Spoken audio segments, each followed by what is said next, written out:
네, 공군 여성부사관이 성추행 피해 신고 후 조직적 회유에 시달리다 끝내 극단적 선택을 했다는 의혹과 관련해서 군 당국이 대대적인 수사에 착수했습니다.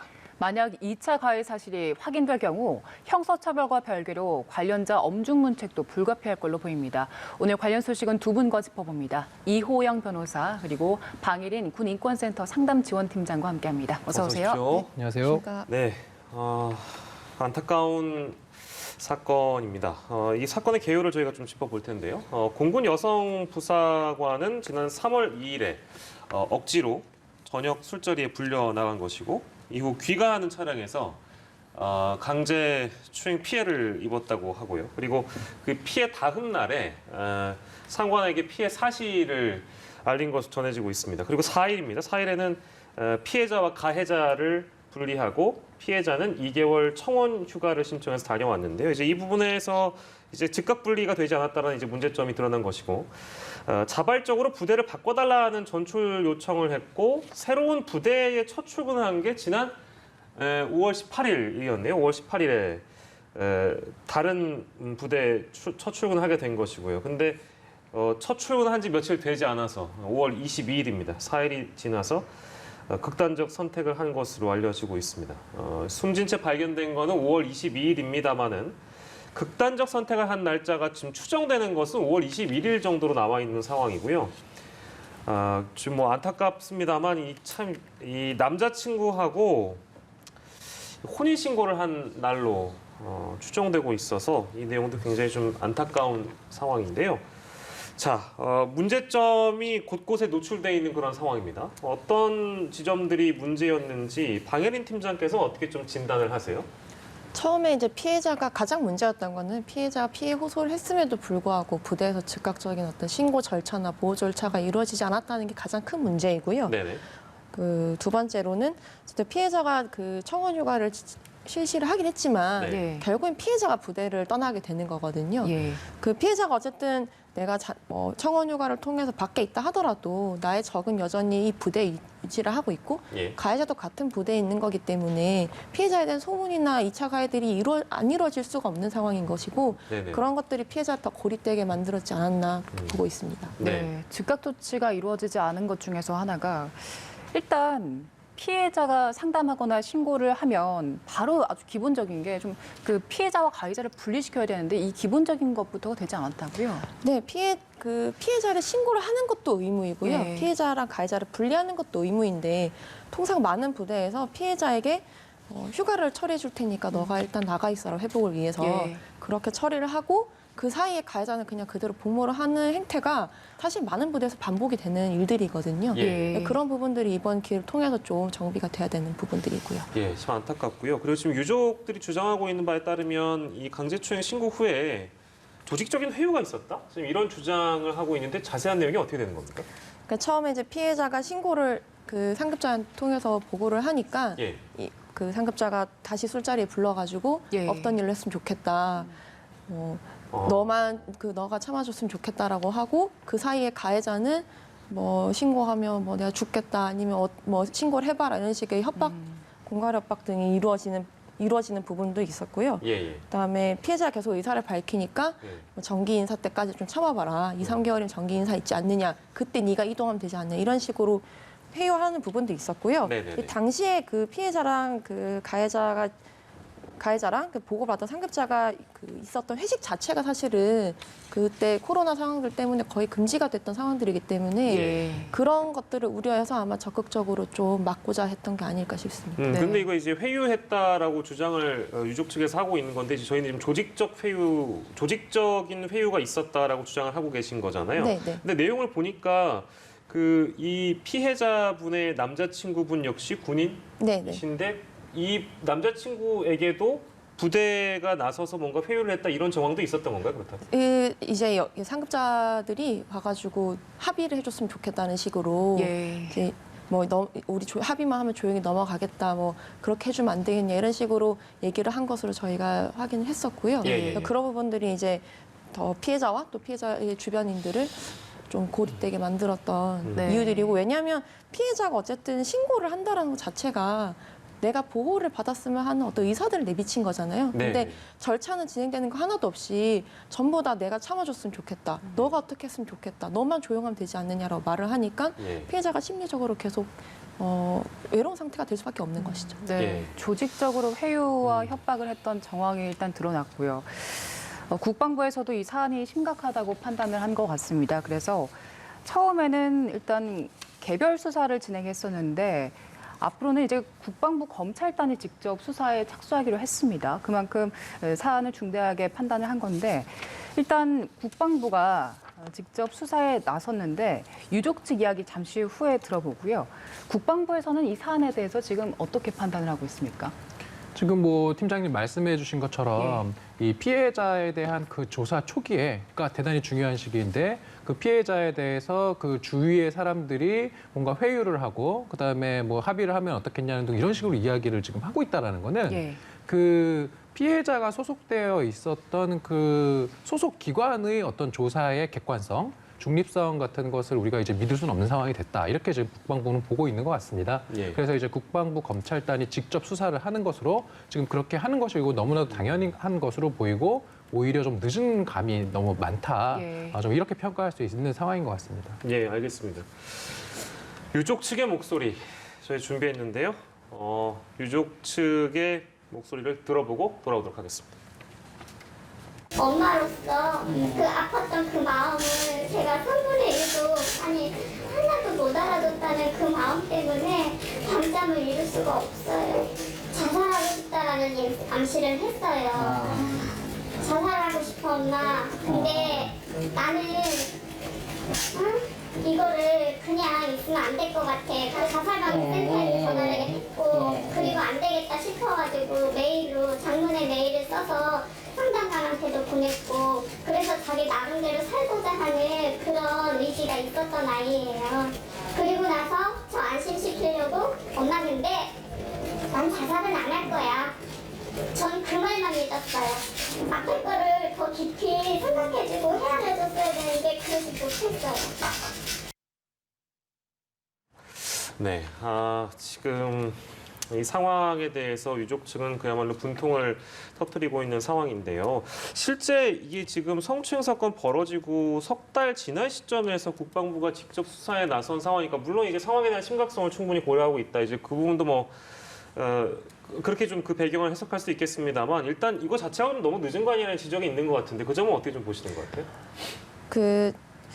사실은 이 사건이 복잡한 사건은 아니거든요. 네네. 사실 동승자, 목격자도 있고 주변 정황들도 분명하고 그래서 이렇게 수사에 품이 드는 사건이 아닌데 네네. 일단 피해자가 어떤 극단적인 선택들을 하기 전까지 미온적으로 처리했고 실제 그 안에서는 뭐 개별 수사 이루어졌을 수도 있지만 네. 피해자가 이거를 전혀 느끼지 못할 만큼 관심이 없었던 사건인 것이잖아요. 예. 그러니까 그런 부분들이 좀 너무 이 어떤 사고가 벌어진 이후에서야 뭐 수사가 확대되고 하는 부분들은 늦은 감이 없진 않는 것이죠. 네. 네, 아까 방혜린 팀장께서도 짚어주셨지만 그 가해자가 피해자에게 협박을 하기도 했었잖아요. 네. 그걸 반성을 하고 있다고 보기 어려운 상황이고 도주나 증거인멸 가능성이 충분한데도 이분이 지금 불구속 수사를 받고 있더라고요. 유족에서도 이 점을 문제 삼고 있는데 이 이유에 대해서는 어떻게 보십니까? 이 부분이 참 어려운 지점인 것 같습니다. 이제 피해자 입장에서는 구속 수사를 원해요. 대부분의 모든 피해자, 특히 성범죄 피해자 같은 예. 경우는 더더군다나 그렇고 왜냐하면 조사 및 수사 과정에서 피해자에 대한 2차 가해 우려가 또 있기 때문에요. 그런데 이제 수사를 하는 입장에서는 그런 어떤 다른 수사와의 이런 형평성 같은 걸 고려하거든요, 수사관들이. 그러다 보니까 이제 영장 친다라는 게 영장 청구 여부를 검토함에 있어서 이제 도주 및 증거 인멸의 어떤 우려 이런 다시 말해서 구속 사유에 대한 것을 수사기관이 나름대로 한번 1차적으로 판단하는데 이것을 좀 소극적으로 하는 경향이 있습니다.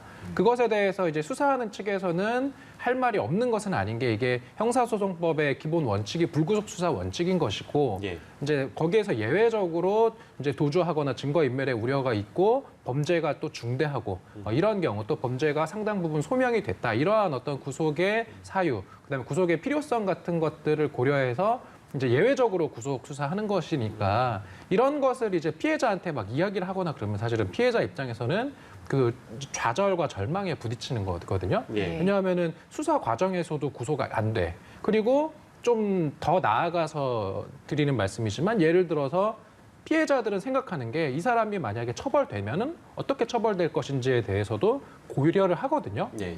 그리고 가해자들도 또 그런 것들을 다 판단하고 나름대로 그러면은 이거 어차피 수사해봤자 나 감옥 안 가. 이런 식으로 이렇게 가해자 측에서 나오고 수사기관도 구속 안 하고 이래버리면 사실 피해자는 그 좌절과 절망 이런 것 때문에 그 어떤 범죄 자체에 대한 어떤 그런 실체적 진실 발견뿐만 아니라 예. 그 뭐 실체적 진실 발견이 되고 재판 다 끝나도 예. 실질적으로 피해 회복이 안 되는 그런 상황을 이제 예상하는 어떤 그런 상황들에서 보면 극단적인 선택을 한다거나 아니면 심지어는 본인이 어떤 고소나 신고한 걸 철회하고 본인이 어떤 그런 범죄 장소에서 뭐 잠적을 한다거나 이런 경우도 있어요. 그래서 이런 부분에 대한 좀 문제점을 수사하는 측에서 좀 면밀하게 좀 엄중하게 받아들이고 정말 사려 깊은 수사를 해야 되는 거 아닌가 그런 생각이 듭니다. 네, 피해자가 왜 이런 어려움을 겪어야 되는지 뭐 많은 분들이 이해가 안 되실 텐데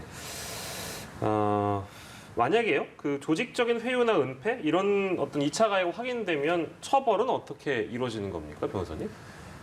이제 가장 제일 먼저 생각할 수 있는 건 협박죄이겠죠. 협박죄. 네, 본인한테 뭔가 불이익을 줄 수 있을 것 같은 언동을 한다든지 그게 유무형의 그런 언동은 다양한 게 있을 수 있잖아요. 그래서 예. 협박죄가 될 수 있고 그 과정에서 뭐 직무상 권한을 어떤 남용했다. 그러면 이제 직권남용죄 적용도 고려해 볼 수 있고요. 예. 이런 점을 놓고 봤을 때 협박죄 같은 경우는 뭐 3년 이하의 징역, 그다음에 직권남용죄 같은 경우 5년 이하의 징역에 처해질 수 있어서 지금 이 사건 같은 경우는 피해자가 사망을 한 그런 사건이기 때문에 예, 예. 이 조사 과정에서의 이런 불법 행위 이런 부분에 대한 수사가 또 보다 한층 중요해진 상황이 아닌가 싶습니다. 예. 네. 오늘은 공군 여성 부사관 사례를 짚어보고 있는데 문제는 군 성폭력 범죄가 지속적으로 반복이 되고 있다는 거죠. 2019년 군 성폭력 실태조사 비율을 보면 여성 간부 설문 대상자 중에서 무려 11.4%가 1년 사이에 성희롱 피해를 봤다 이렇게 응답을 했고요. 여성 군무원 중에서도 6.7%가 피해를 당한 경험이 있다고 응답을 했습니다. 그리고 성폭력 사건에 대한 은폐 행위도 계속해서 문제가 되고 있습니다. 실제로 성희롱을 경험한 뒤에 사건을 축소하고 은폐하는 걸 경험했다는 비율이 25%, 4명 중 1명이었고요. 비난과 따돌림을 경험했다는 비율도 16%였습니다. 그리고 신고하지 말라는 압박을 받았다는 게 14.5%, 이걸 문제 삼지 말아달라 이렇게 위협을 한 게 10.9%나 되는 걸로 나타난 상황입니다. 국방부가 이미 6년 전에 성범죄와의 전쟁을 선포한 상황인데 그리고 근절 종합 대책까지 마련됐는데 저희가 조금 전 설문조사를 통해서 살펴본 것처럼 별로 변한 게 없는 것 같습니다. 그 국방부가 늘 착각을 하는 게 있는데요. 예. 성범죄를 근절하거나 없애는 건 사실상 불가능하거든요. 우리가 왜 뭐 어떤 형태의 범죄든 간에 이거를 뭐 0으로 만든다라는 거는 사실 불가능에 가까운 얘기인 거잖아요.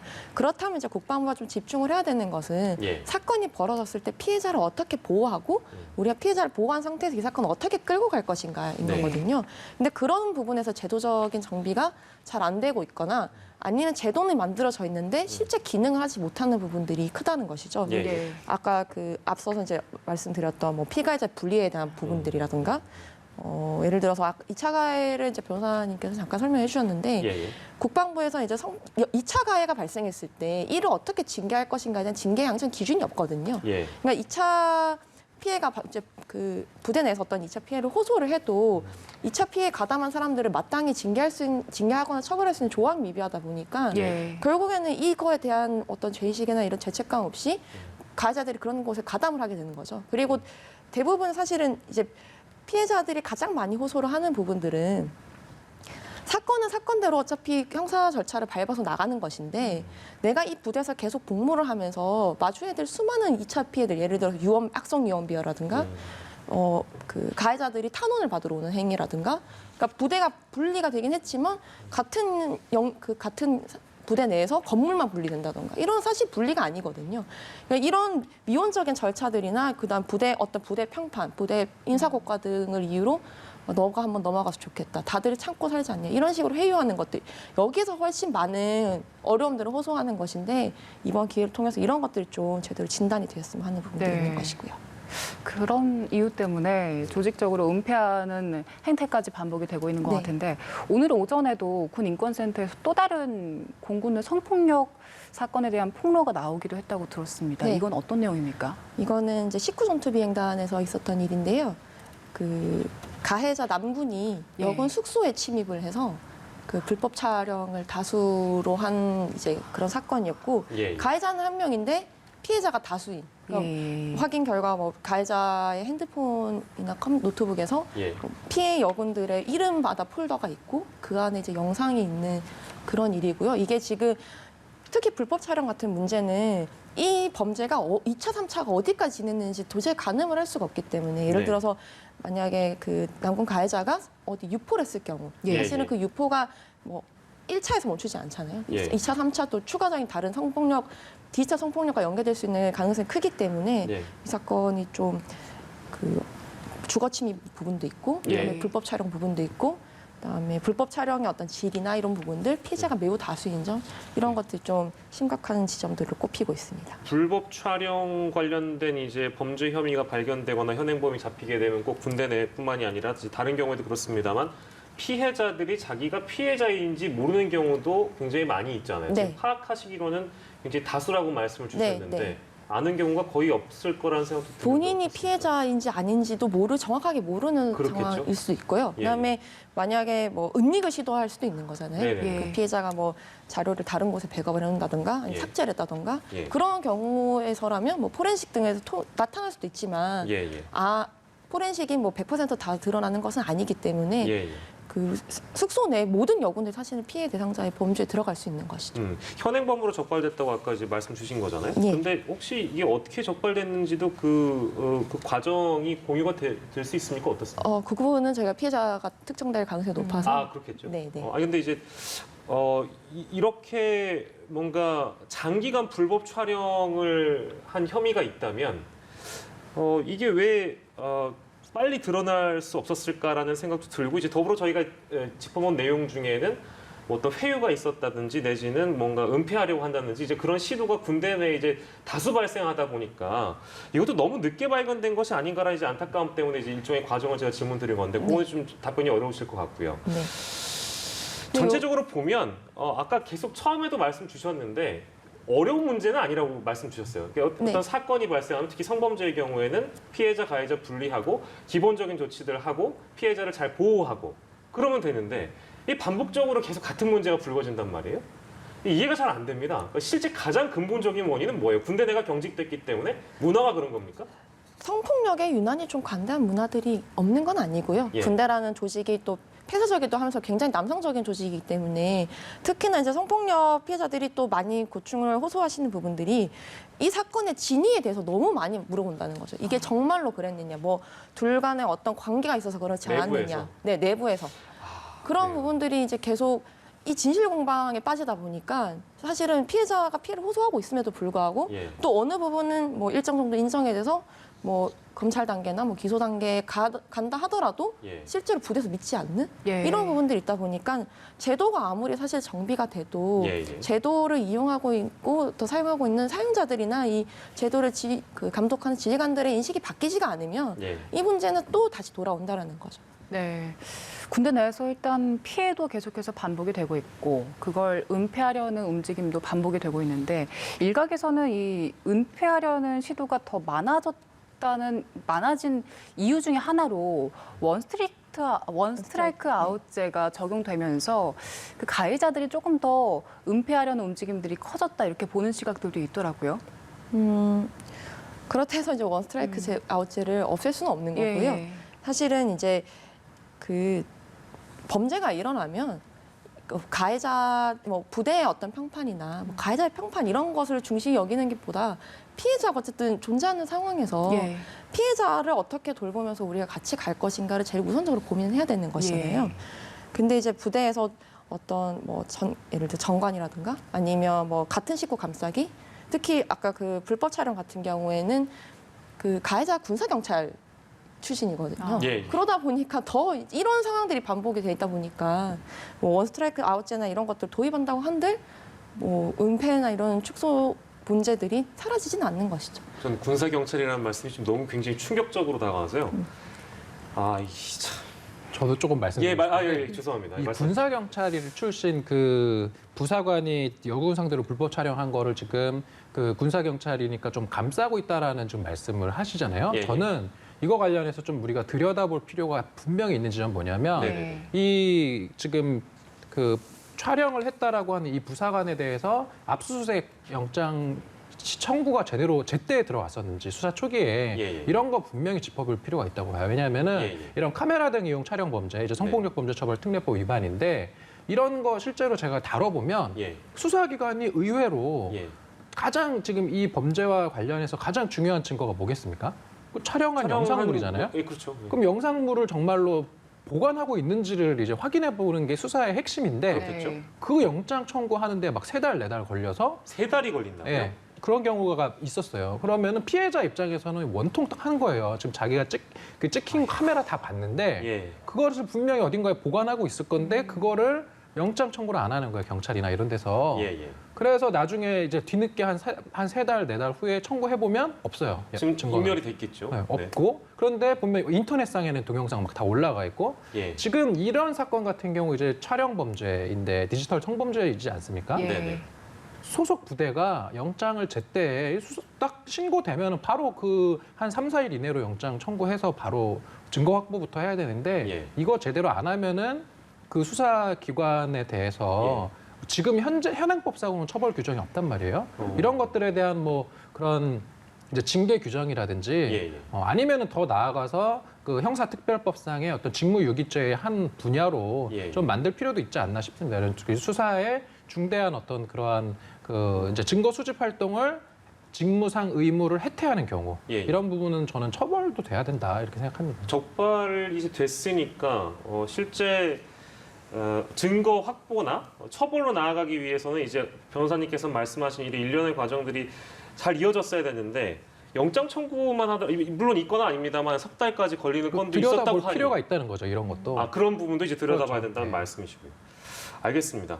이게 반복적으로 일어나는 일이기 때문에 저희가 관련된 사건이 혹시나 또 발생하게 되면 발생하지 않아야 되겠지만 만약에 또 이제 이런 일이 발생하게 되면 안 되겠습니다. 더 면밀하게 들여다볼 필요가 있는 것 같습니다.